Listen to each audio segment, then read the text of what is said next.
Hi everyone. ఈరోజు ఒక మంచి ఇంట్రెస్టింగ్ కేస్ అండ్ ఒక సస్పెన్స్ కేస్, నాకు చాలా సాటిస్ఫైయింగ్ కేస్ ఒకటి మీకు చెప్పబోతున్నాను. Hi, this is doctor Bhaskar, me cancer specialist from Visakhapatnam. So ఇదొక చాలా ఇంట్రెస్టింగ్ కేస్ అండి. ఒక 55-year male, okay, almost 4 years నుంచి సివియర్ వీక్నెస్ తోటి ఫేస్ అంతా పేల్గా అయిపోయి, కాళ్ళది వాపులతోటి, ఆకలిది తగ్గిపోయి అండ్ ఏం తినా సరే అరగలేనట్టు ఇలాంటి కంప్లైంట్స్తో బాధపడుతున్నాడు. పాపం వాళ్ళ అబ్బాయి చాలా చోట్ల తిప్పాడు. ఫస్ట్ వాళ్ళ దగ్గర కనుక్కున్నది ఏంటంటే హిమోగ్లోబిన్ అంటే రక్తహీనత చాలా ఎక్కువ ఉంది. ఎంత అంటే 3 points నుంచి 4 points మధ్యలో ఉంది. సో అంత తక్కువ ఉంటే ఆబ్వియస్లీ చాలా నీరసం అయిపోతారు మనిషి.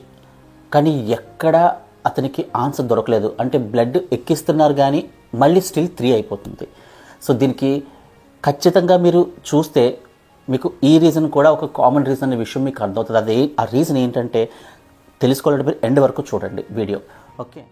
సో అతను ఆల్మోస్ట్ చాలా టెస్టులు చేయించారు, లివర్కి, కిడ్నీస్కి, ఇంకా చాలా టెస్టులు చేసి అసలు హిమోగ్లోబిన్ ఎందుకు తక్కువ ఉంది, ఇన్ఫ్యాక్ట్ బోన్ మ్యారో టెస్ట్ కూడా చేశారు. బ్లడ్ ఎక్కడి నుంచి పుడుతుందో దానికి సంబంధించిన ఏరియాని కూడా టెస్ట్ చేసి చూశారు.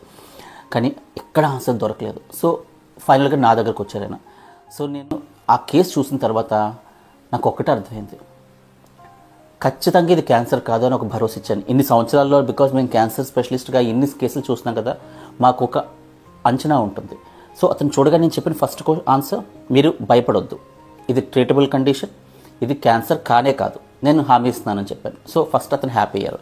కానీ హామీ అయితే ఇచ్చాం కానీ అసలు ఎందువల్ల అతనికి అంత రక్తహీనత ఉందో అనేది తెలుసుకోవడం అనేది మోస్ట్ ఇంపార్టెంట్ కదా. బయటనే ఆల్మోస్ట్ చాలా టెస్టులు చేశారు. ఇన్ఫ్యాక్ట్ లెట్రిన్లోంచి, అదే మోషన్లోంచి ఏమన్నా బ్లడ్ పోతుందా అని కూడా చెక్ చేసి కింద గొట్టం పరీక్ష కూడా చేశారు, కొలనోస్కోపీ. అందులో కూడా ఆయనకు ఆన్సర్ దొరకలేదు, అది కూడా నార్మల్ వచ్చింది. అండ్ ఆయన మోషన్ కూడా చెక్ చేశారు, బ్లడ్ ఉందా లేదా మోషన్లో ఏమన్నా, అది కూడా లేదన్నట్టు వచ్చింది. సో నేనేం చేశాను, నాకు అన్నీ అర్థమైంది. 2 పాయింట్స్ నాకు అర్థమైంది. ఒకటి, ఆయన ఫుడ్ తీసుకోవడంలో ఐరన్ కానీ లోపించిందా, లేదా ఆయన ఫుడ్ తింటున్నా సరే అది అబ్జార్బ్ అవ్వట్లేదా పొట్టలోకి, అందువల్ల రక్తహీనత వస్తుందా, లేదా ఈయన బ్లడ్ స్టమక్లోంచి కానీ ఎక్కడి నుంచైనా బయటకు వెళ్ళిపోతుందా, లేకపోతే ఎవరన్నా దాన్ని తీసేస్తున్నారా, ఏదో ఇలాంటి కారణాలతోనే నాకు నా మైండ్ ఫిట్ అయింది. సో ఖచ్చితంగా దీనికి ఆన్సర్ తెలియాలి అంటే నేను ముందు ఒక ఎండోస్కోపీ చేయాలి, గొట్టం పరీక్ష చేయాలి, చేసి ఆయన స్టమక్లో కండిషన్ ఏంటో తెలుసుకోవాలి. అందుకోసం నేను ఫస్ట్ ఒక ఎండోస్కోపీ చేయించాను. చేస్తే మీరు నమ్మరు, నాకు ఖచ్చితమైన ఆన్సర్ దొరికింది అప్పుడే. అది ఏంటో తెలుసా, ఆయన పొట్ట చెక్ చేస్తే మొత్తం పొట్ట నిండా హుక్ వామ్ ఇన్ఫెస్టేషన్. హుక్ వామ్స్ అంటే తెలుసు కదా, ఏలిక పాములు అంటారు, చిన్న చిన్న పాములు, చిన్నపిల్లల మోషన్లో ఉంటుంది, అలాంటిది అనమాట. సో ఐఎమ్ హ్యాపీ, జస్ట్ నాకు ఒక సొల్యూషన్ దొరికింది, అసలు నా ఆన్సర్ ఏంటో దొరికింది. ఆయనకి మీరు భయపడొద్దని చెప్పి ఒక చిన్న ట్యాబ్లెట్, ఆల్బెండజోల్ అనే ట్యాబ్లెట్ 3 days ఇచ్చాను అంతే, డైలీ ఒకటి వేసుకోమని, అంతే.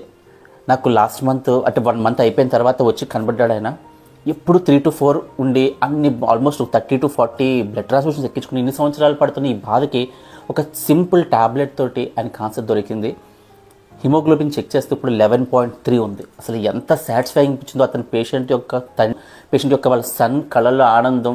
నాకు కూడా ఒక మంచి కేసు ట్రీట్ చేశాను, ఇంత సింపుల్ సొల్యూషన్తో బయటకు తీసుకొచ్చాను అనేది ఒక ఆనందం నాకు చాలా బాగా అనిపించింది. కాబట్టి అందరూ కూడా, పర్టికులర్లీ పొలాల్లో పనిచేసేవాళ్ళు, మట్టిలో పనిచేసేవాళ్ళు, మట్టిలో ఆడుకునేవాళ్ళు, విలేజెస్లో ఉండేవాళ్ళు, ఇలాంటి వాళ్ళు హుక్ వామ్ ఇన్ఫెస్టేషన్ అంటే ఈ ఏలిక పాములి పారాసైట్ ఇన్ఫెక్షన్ నుంచి, ఈ వామ్స్ నుంచి చాలా జాగ్రత్తగా ఉండాలి. ఎప్పుడు కూడా హ్యాండ్ వాష్ అనేది బాగా చేసుకోండి మీరు తినేటప్పుడు. ఇలాంటిది పిల్లలు, పర్టికులర్లీ పిల్లలు కూడా, తల్లిదండ్రులు వాళ్ళ పిల్లలు చక్కగా వేళ్ళది శుభ్రం చేయడం కానీ ఇవన్నీ చేయాలి, ఓకే. వీలైతే డీవార్మింగ్ డే అని ఫిబ్రవరిలో చేస్తారు కదా, అప్పుడు ఆ ట్యాబ్లెట్స్ కూడా వేయించుకోవడం అనేది చాలా ఉత్తమం. ఈ మెసేజ్ సో అందరికీ హెల్ప్ అవుతుందని, అందరూ కూడా డీవార్మింగ్ చేసుకొని అనీమియా లాంటి ప్రాబ్లమ్స్ రాకుండా ఉంటారని నేను మనస్ఫూర్తిగా కోరుకుంటున్నాను. Please subscribe to our channel, share, comment, like. Bye.